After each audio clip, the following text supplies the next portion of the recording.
Russian missile strikes have ramped up, targeting Ukraine's energy infrastructure in Rovno and beyond. Footage circulating online, including on Telegram, even shows what's claimed to be an American F-16 trying to intercept one of these missiles.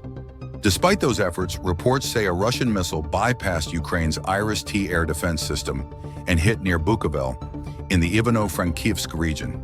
The channel Solovyov and EA Daily reported on the missile's precision, striking its target while avoiding interception. According to Russia's Ministry of Defense, these attacks use long-range precision weapons and drones, aiming at energy sites that they claim support Ukraine's military industry. The recent strikes highlight the continued escalation, with advanced weapon systems from both sides playing a crucial role. What's more, the presence of US F-16s attempting to thwart these attacks signals an increasingly international dimension to this conflict. Analysts note that these hits put even more strain on Ukraine's energy resilience as winter approaches, emphasizing how strategic infrastructure remains a focal point in the ongoing tension. Last night's wave of Russian airstrikes on Ukraine shook Kyiv and other cities, leading Poland to scramble its air force early this morning in response.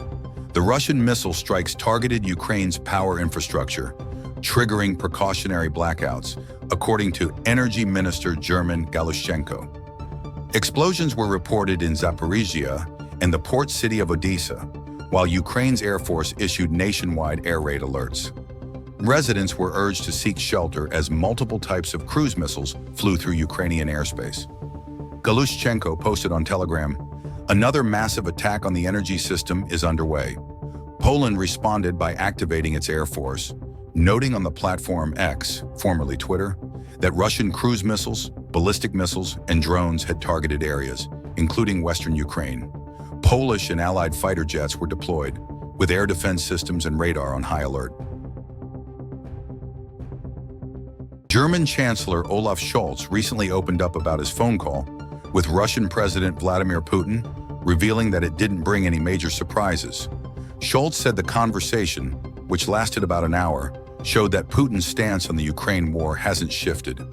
Speaking to reporters at Berlin airport before heading to the G20 summit in Brazil, Scholz mentioned it was still worth talking to Putin, mainly to dispel any unrealistic hopes that the West might ease up on its support for Ukraine. He also pointed out that while Washington maintains contact with Moscow, European leaders had largely paused communication, so he wanted to change that. The key takeaway? Putin's mindset remains the same, which Scholz admitted isn't exactly promising news. During their chat, Scholz called for Russia to be open to negotiations aimed at achieving a fair and lasting peace, and demanded the withdrawal of Russian troops from Ukraine.